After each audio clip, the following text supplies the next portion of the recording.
last Wednesday, our chancellor, our new Labour government, dropped a bit of a bombshell on UK agriculture and British farmers in the budget, in her first budget, announcing significant changes to APR, agricultural property relief, and BPR.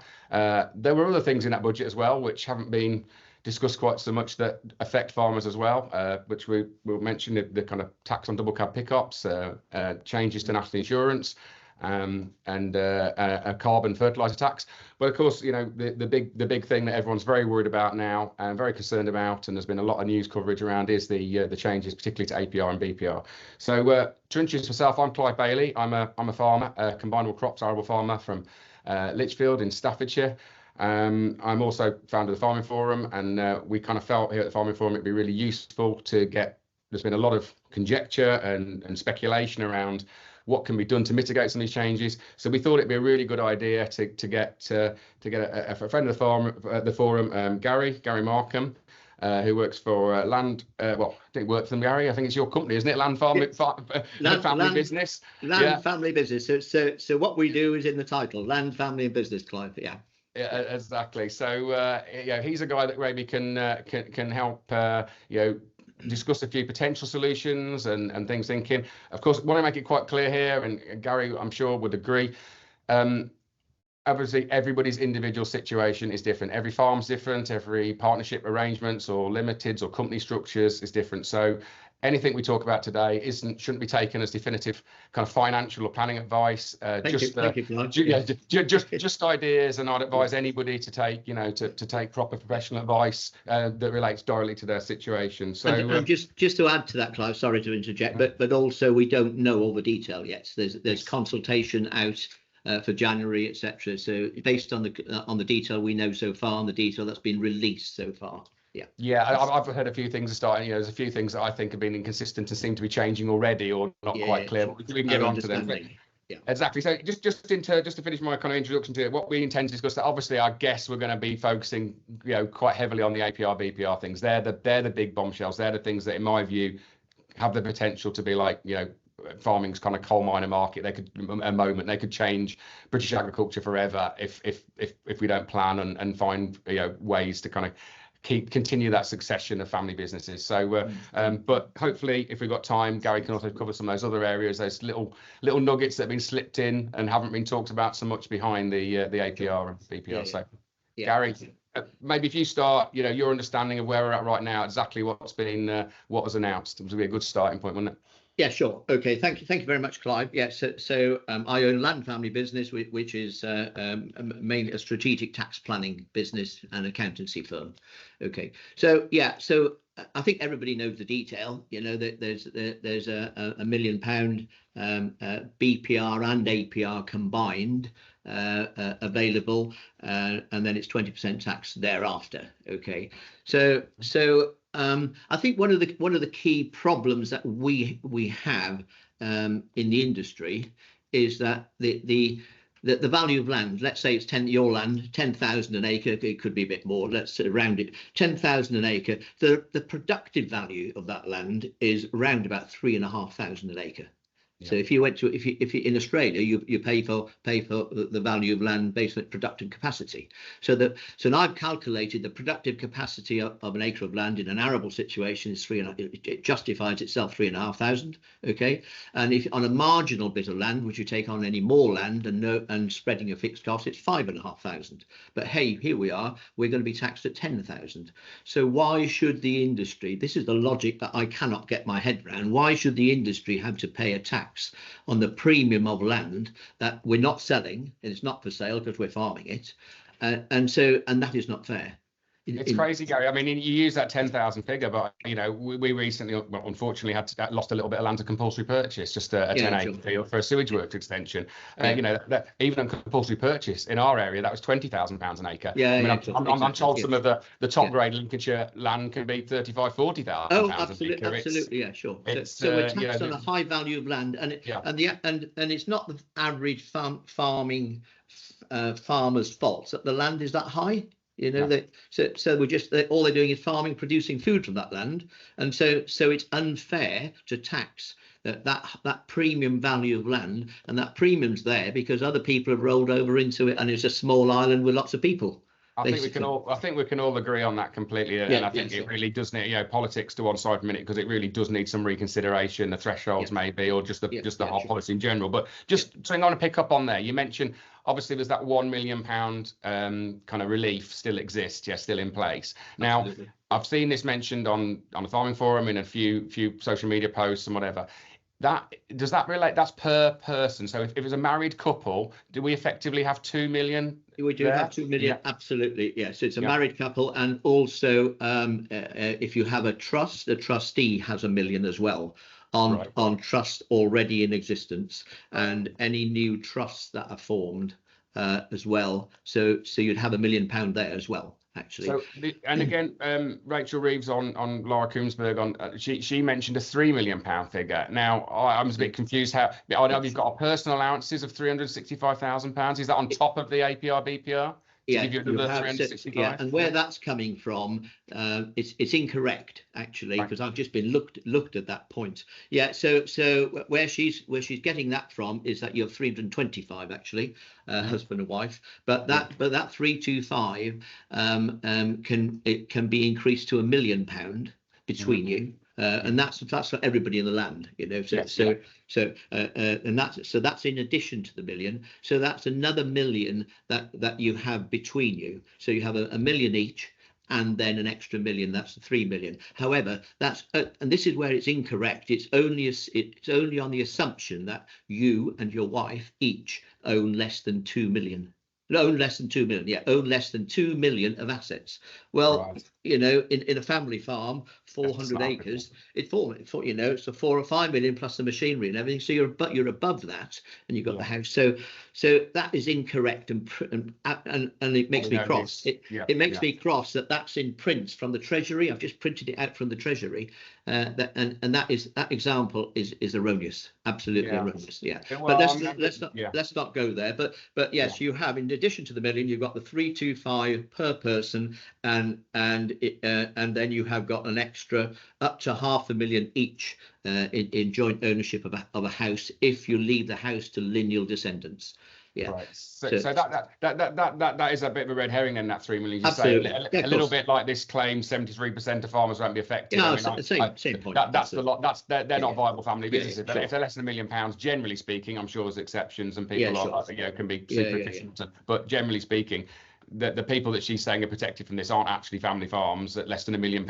It's that's a nice house or a small holding, not a family farm. Absolutely small holding. Absolutely, yeah. Not a viable farming family producing food. Yeah. Yeah. Right. So and again, I mean, in my own personal circumstance, obviously, you know, succession is something that we've done a lot of planning on over the years. You know, it's really annoyed me how, you know, the press and me and social media seem to think, well, you know, why don't farmers think about these things? Why don't they employ, you know, consultants and experts to help them? I dread to think how much time I've spent talking to and paying for consultancy around this over the years. And I'm in a very fortunate position that my father and my grandmother before him have always been very open to talking and dealing with this. You know, have not shied away from confronting the morbid, inevitable truth that we all face. So, but of course, you know, part of that planning, obviously, was.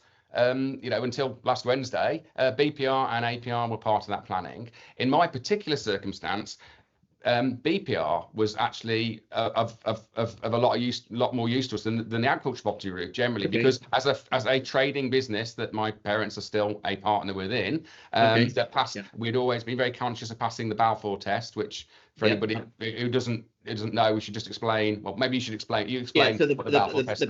The Balfour test is where within a partnership or in a company, if you're wholly or mainly trading, which is more than 50% trading or farming, if you like, the farming income is more than 50% of your rental income. You're actually sheltering rental properties, residential or commercial properties in there against inheritance tax.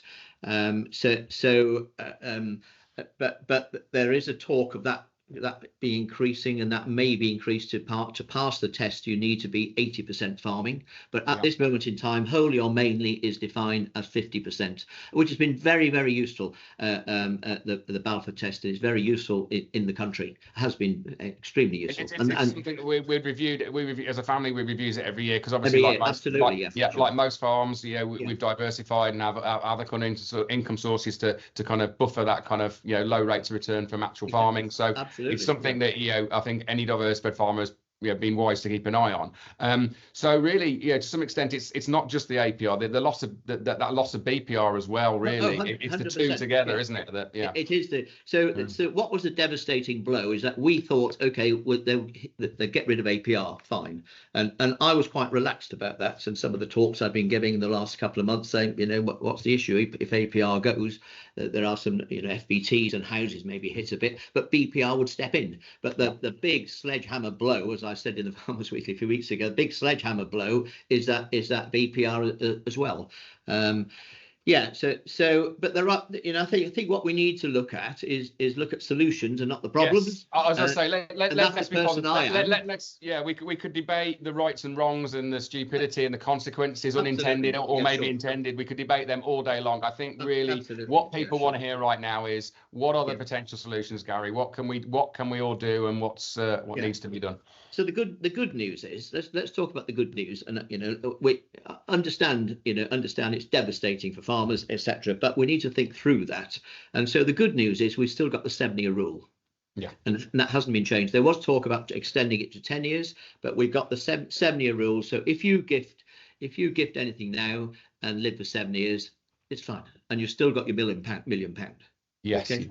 Yeah. So that's right. The only thing it's worth pointing out here, I did read a disturbing fact the other day that 38% of UK farmers were over the age of 68, compared to 4% in the wider working community. And you kind of think, that means there's, sadly for a lot of people, 7 years might not be enough. But let's work on the idea that it is. The point about the 7 years is that after the 3rd year, in the 4th year, the tax dropped 20%. There's this taper then, effectively. It's tapered from the 4th year onwards. Okay, so it's not the 7 years straight line. So the sooner you do it, the better. And actually, we've spent the last month with our clients gifting away before, and I was signing I was 8 o'clock at night with the clients on the 29th signing documents to transfer assets across, which that started the 7-year rule, which is still there, but if you do it now, then you come into the new regime in April 26. So the 7-year rule is fully there, in place for everybody that's done it in the past. Okay, so that doesn't mean you should. That's still open, absolutely. So 7-year rule. So just think about this point for a minute then. So is this going to bring new fresh blood into the industry?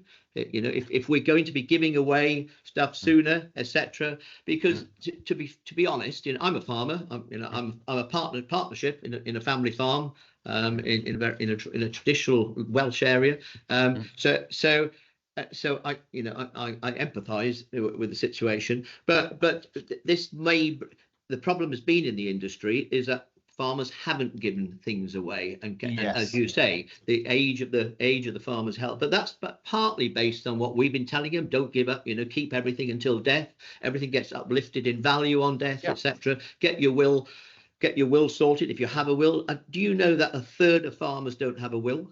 Really? Wow. Okay, that's a third of farmers do not have a will. Have you got a will, Clive?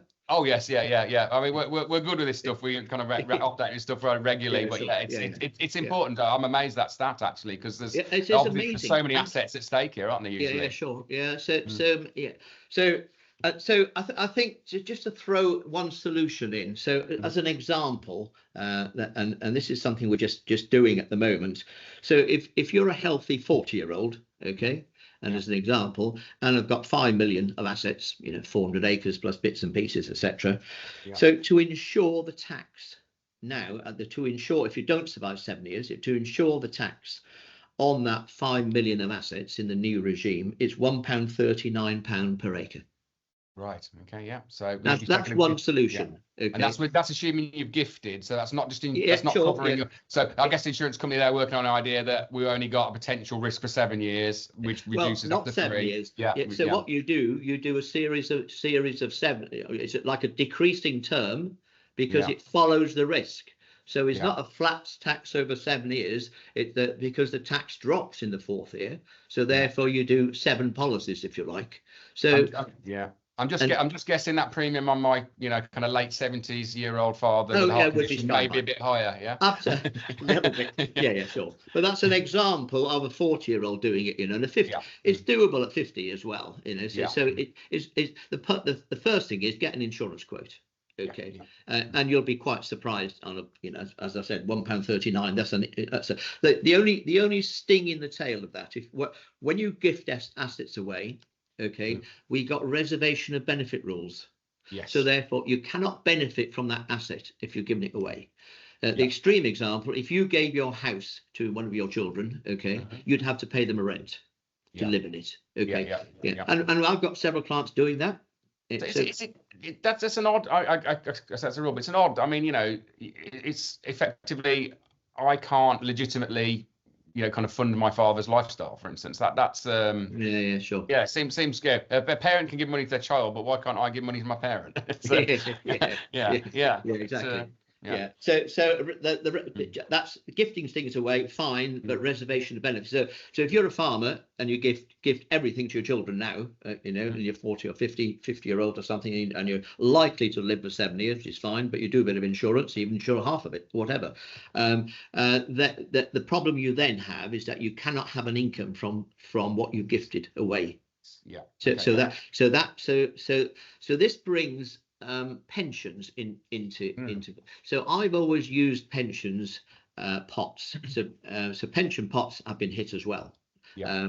So I've always used pension pots to build up values, and you gift that pension pot because it doesn't form in your probate. It's not in your asset. It's a separate, and you can write it it has its own will in a way. You can write it, and it goes to the non-farming children.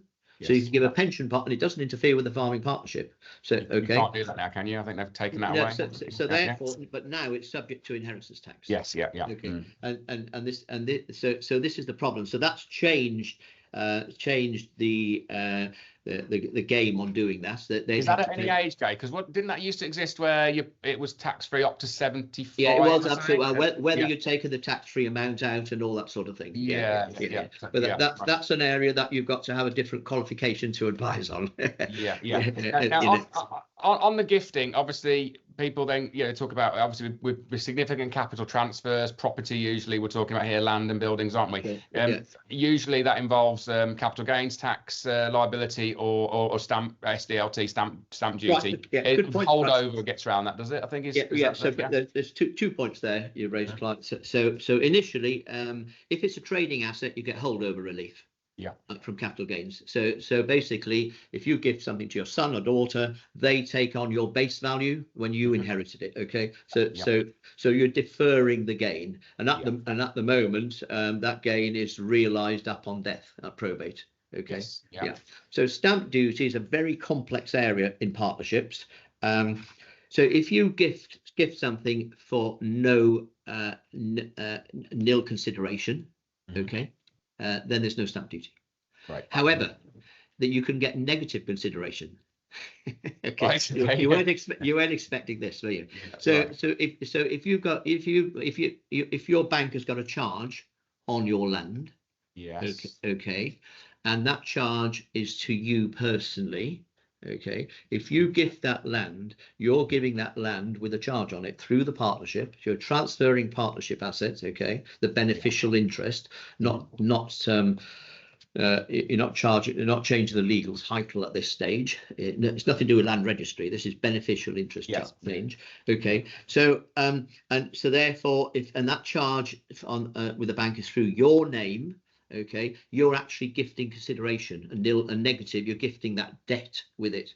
There will be stamp duty. Yes. However, if the bank has got a charge through the partnership, okay, and your son or daughter, or the donee, the beneficiary, is in the partnership, you're moving partnership assets, okay, but that you're not changing. There's nil consideration because the charge is to the partnership. It's quite a lot of detail, but it's a trap that you mustn't fall into. Right. Okay. Yeah. You in theory, you need to ask the bank. Mm-hmm. And the bank managers listening to this will say absolutely you do, but what's the difference to the bank if you change the beneficial interest within the partnership? They've got a charge on the land in the partnership. Nothing's changed for them really. Right. So therefore you can there's no stamp duty if you get it right, and there's no capital gains tax. Right. So the capital gains tax, that's the holdover, but what does that does mean, as you say, the base value is now locked at the it's value. The base value gets not base value gets it's locked. It's locked in. It transfers. So let's say if that next generation did, for whatever reason, further down the line, no successors or financial difficulty, have to sell, exactly. Then they could experience a significant capital gains tax bill at that point. But absolutely. However, so that brings us on to BAD relief, as it's called, business asset disposal relief, which used to be the entrepreneurs relief. Yes. And so we've still got that. So if they did sell and close shop, they could claim 1 million. Was it 1 million? 1 million. Still 1 million. Historically, it used to be 10 million, but it's now 1 million. So that's still entrepreneurs relief is still there. Business asset disposal relief, as it's called these days. So so the point I'm trying to make is that there's quite a few tools around in our toolbox. In my toolbox, if you like, as an accountant's toolbox, as opposed to a farming workshop toolbox.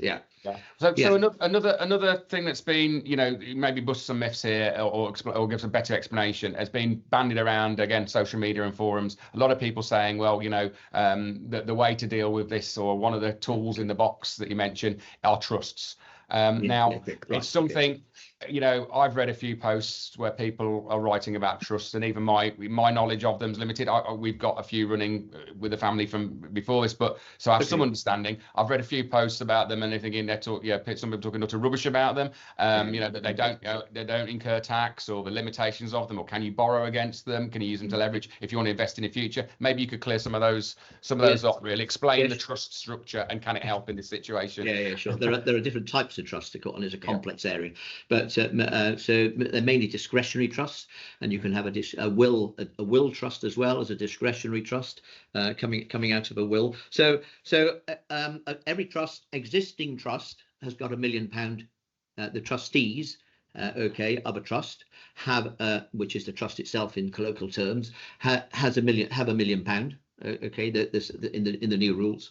If you form a new trust by the same person that's transferring assets into the trust, then the £1 million is spread.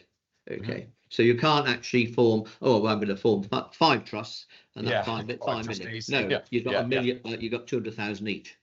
So they've thought of that. But any existing trusts have £1 million, which is good. So but only £1 million. So and then trusts have periodic charges to inheritance tax, etc. So down the line, there's £1 million available. Anything above that could be taxable at a 6% tax charge down the line. Correct me if I'm wrong here, but isn't one of the big snags to a trust is that a trust does pay tax? Is it every 10 years they pay a percentage based on the assets included? Absolutely, the 10-year charge, and you have £1 million relief against every 10 years. That £1 million relief stays there. So you do have that, but there will be tax, but it's a 6%. It's an effective 6%. 6% on assets a trust holds. So if an asset, just simple maths, if an asset held £10 million worth of assets, it would have that every 10 years. It would get a £600,000 tax bill. Would that be? It would. Once every 10 years. Right. So they're not. So they don't get rid of tax. They just kick it down the road a bit to some extent. You've got the million. You've got the £1 million relief though. And then, but if you form 2 trusts, you've got £500,000 each. So that's not a way forward to create trusts. So existing trusts are fine. So we've got clients where we've got 3 or 4 trusts, like you may have. So an existing trust will have £1 million each. So, and I think that if we move on to, and I'll give you an example now of one solution which may work for some people. Okay, so I could give you an example whereby a farm worth 10 million could have no tax. Okay. Now, so this one. Okay. Very general terms, and it doesn't apply to everybody, and it's subject to the detail that we have. So if you formed a company, okay, so you have a partnership at the moment. Yeah. What we have is incorporation relief. So you have from capital gains tax of transferring all the assets into a company. Okay, so the company ownership of shares has to mirror image what's in the partnership. Okay, so therefore you have to. So if you have 3 children, let's assume, I don't know if you have or not, but there's husband and wife and 3 children. Okay, so there's 5 of you, 3 children over 8. You've got to be over 18 to own anything legally, so shares or anything. So there's 5 of you. So if you did incorporation relief, and so start off, shared everything between the 5 of you in a partnership. Okay, so there will be transfers there. Okay, so depends on your age and whether you insure for that, etc. So you've got the transfers, and then ideally all live 7 years after doing that, basically. Yeah, that's the point. Yeah. So and then put them into a company. Now, so what this uses is what we call a minority interest discount. So if you so in this example, everything's in the company. Okay, there are some negatives. I'll come into this, but this is just a general example that could be used. So the minority interest discount point is that if you own 20% of a company, okay, so the value of those shares as a valuation will be around about 50%. Yeah. So 10 million. You've got 20%, 2 million. Yeah. Okay, but the actual value of those shares is 1 million. And hey presto, we've hit 1 million. Yeah. So basically, 5 of you, this is just one example. So five of you owning 20% shares can have £2 million each relief on the value of those shares by the minority interest discount. So the trap is obviously you can't run your cars so that you'll be taxed and running the cars. Benefit in kind. Benefit in kind. But you keep the house out.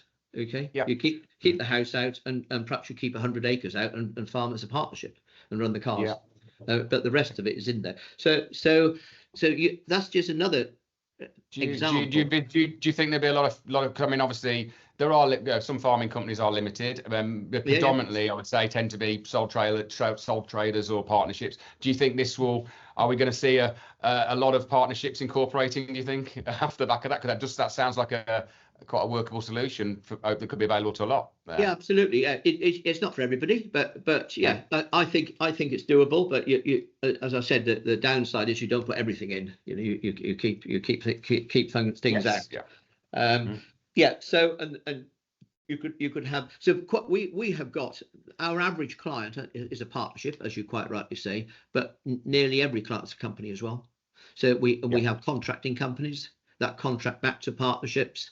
And so we have companies that are partners in the partnership and have a profit share for all the contracting work they do. You know, we've got these structures in place. So companies are quite common.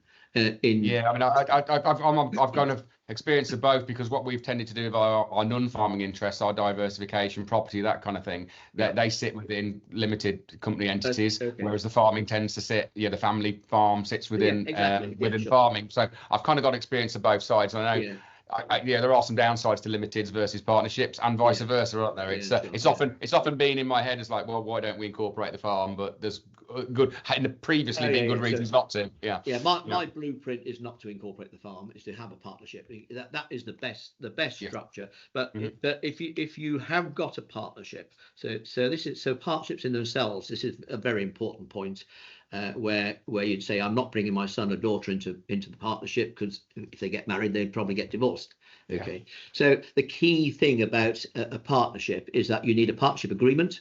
Otherwise you're under the Partnership Act of 1890. And then, so what happens then if one of you dies and you haven't got a partnership agreement? The bank freezes your account.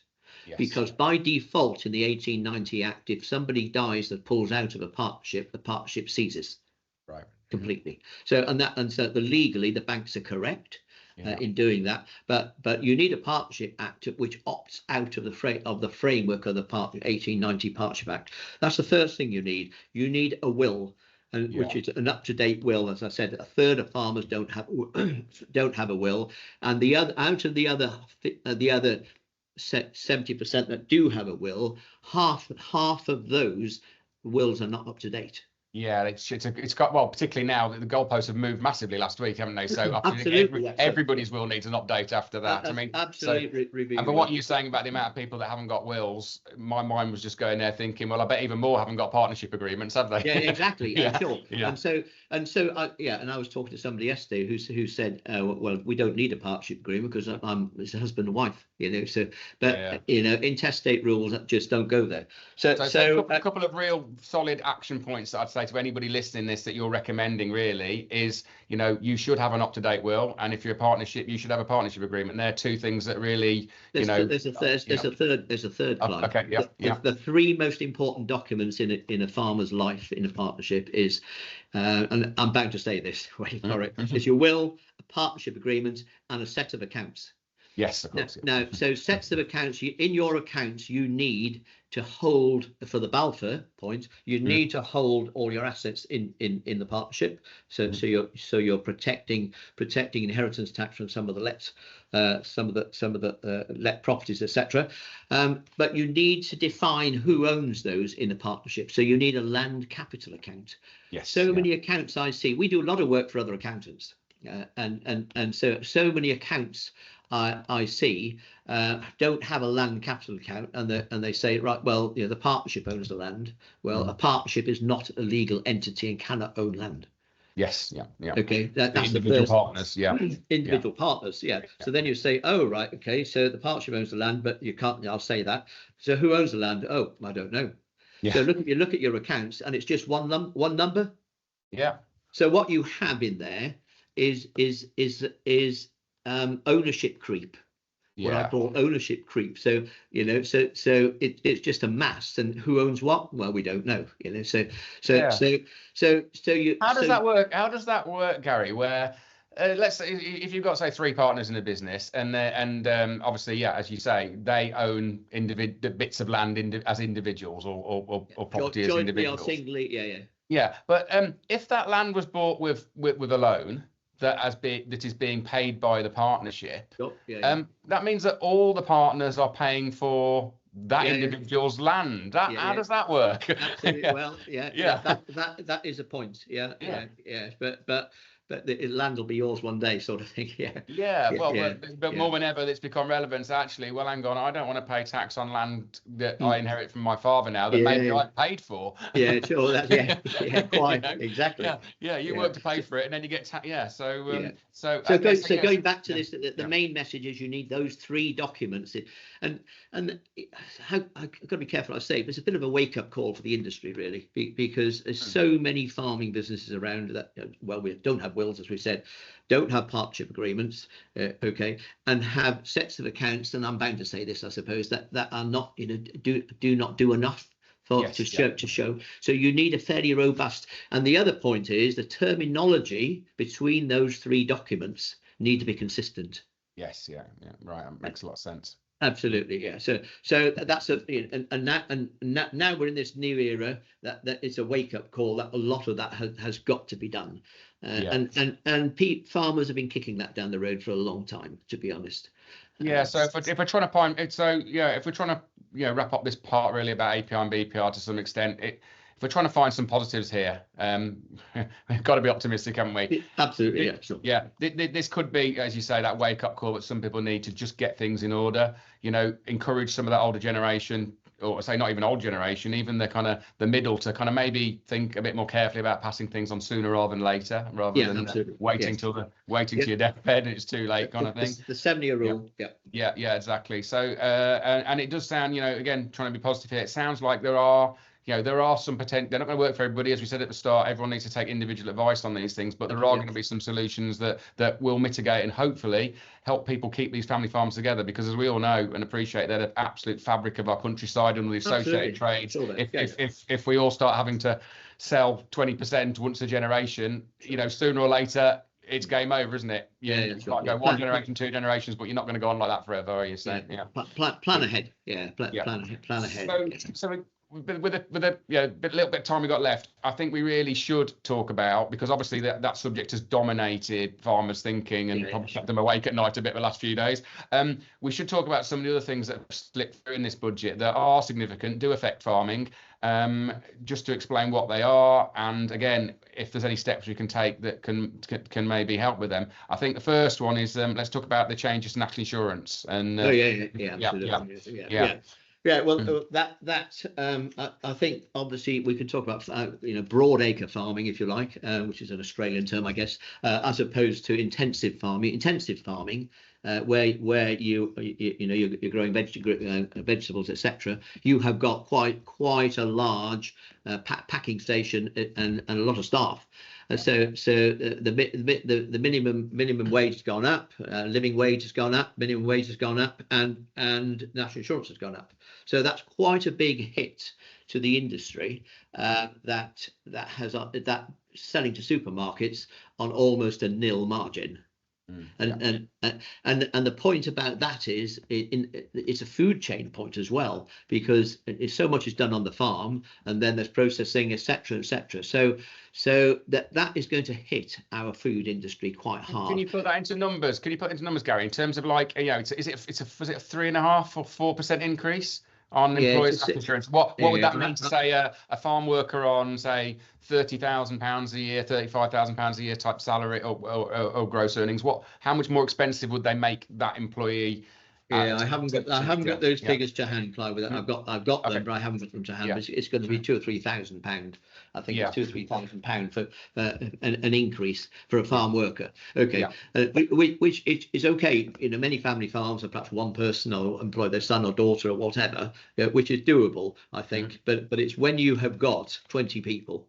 20 people in there. On those smaller businesses, less employees, didn't they increase the allowance that kind of from 5,000 to 10,000? Doesn't that kind of negate some of that? Is there a situation where maybe if you've only got 1 or 2 people, you might actually be better off? Sure, absolutely, yes. They've decreased it down to when it kicks in, but they've increased it. So they might be a little bit better off. Absolutely. I don't think that's a key problem in our industry, where we've only got 1 or 2 workers per family farm, etc. Yeah, it's more those, like you say, the highly labour intensive vegetable farmers. Absolutely, and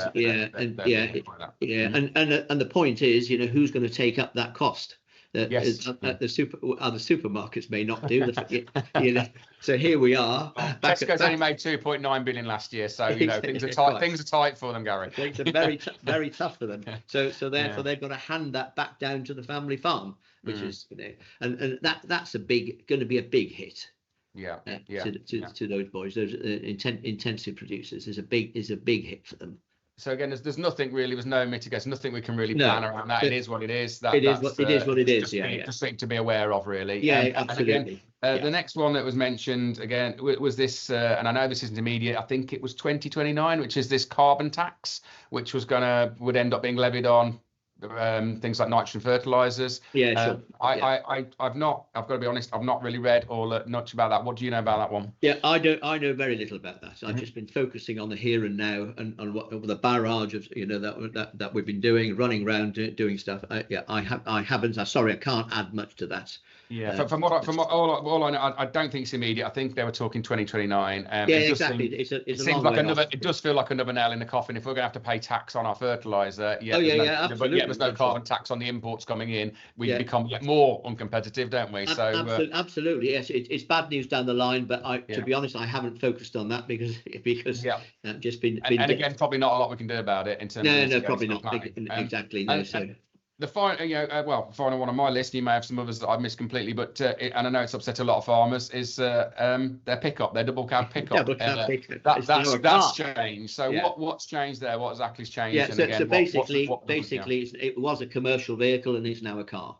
So you used to be able to get full tax relief on it, but now you can't. So it's now a car. They tried to bring it in a few years ago. They tried to bring it in a few years ago, and I think they brought it in for about 24 hours, and there was such a backlash that it was just no. Yeah. So, but this is Is it just the double cab? Because again, I've read a few posts on forum and social media saying, oh no, if you've got like a Defender van, like as in two seats, sure, that's okay still. Is that? Yeah. So it does seem to be just a double cab pickup. It's just the double. They've singled out that double cab second row seat. They have defined, which is what every farmer's got in the. Exactly. Exactly. They're not. And I guess.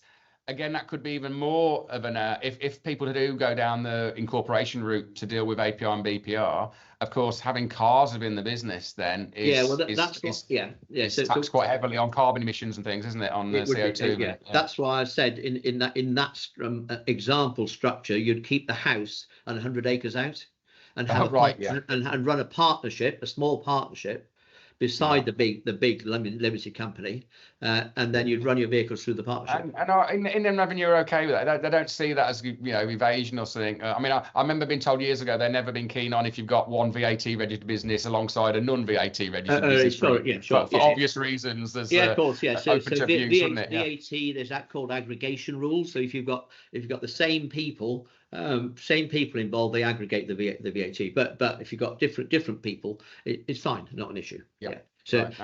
We have people with companies and partnerships. It hasn't been an issue yet. Yeah. Okay. So is that? I mean, they're the headlines. They're the big ones. Is there anything else hiding in there that farmers really should be aware of? I don't think so. That there's enough to concentrate on all this chunky stuff. I think. Yeah. Certainly, it's going to keep you busy for a while, isn't it? Well, absolutely. Yeah. Sure. Yeah. So no, there is a lot of stuff in a lot of small stuff in the budget, but. It's nothing major. I think we need to get to grips with who owns what. The first thing to do is to decide what are you worth, and who owns what. And the other point is, in terms of this, what you need to live. So many farmers don't know what they take out of the business and what they need to live. So the first step is get a value and see what you're worth and who owns it. That could be a problem because you don't know who owns what in a partnership, etc. And then and then work out how much you need to live, or you and how many generations there are in the business, and that I think that's the first step. And then we did just on that guy. I mean, I found this very useful personally. I recommend it to any kind of family partnership farming business.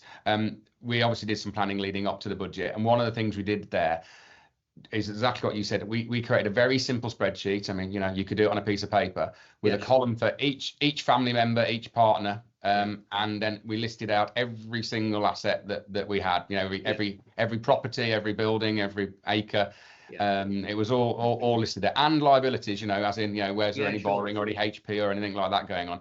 And in everyone's column, we basically created like a kind of it's become a really good map for us as a family now, as you can see exactly what's everyone's assets, what's everyone's liabilities, and that's for us that was a really good starting point in the kind of in how do we need to move ththings.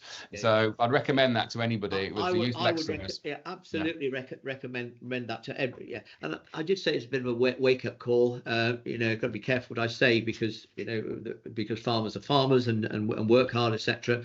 And because a farming family have got so much to do, what is neglected quite often is the will, is that what are we worth, and who owns what.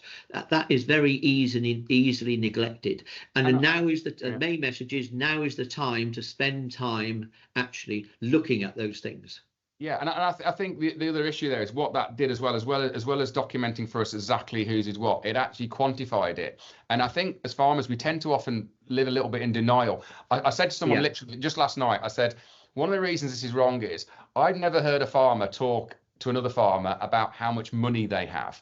We talk about how many acres we farm. We don't value our farms in money. We say, I farm 500 acres, 1,000 acres, 200 acres, whatever. No one ever says, I've got 20 million pounds worth of assets. So I think quite often there'll be a lot of people, I think maybe, that have seen what these changes or have read things in social media and go, it doesn't matter to me because I've got a bit of land. I'm probably not worth it anyway. I think when you sit down and do that exercise, you start multiplying acres by 10 or 20 or even £30,000. You go, these people that aren't living like multimillionaire, they're not living extravagant lifestyles, suddenly realise that wow, on paper, I'm a very wealthy guy, you know. Which brings us full circle back to the first point I made. You know, and in succession planning, I quite often say to the next generation down that the value of land is nil because it's not for sale.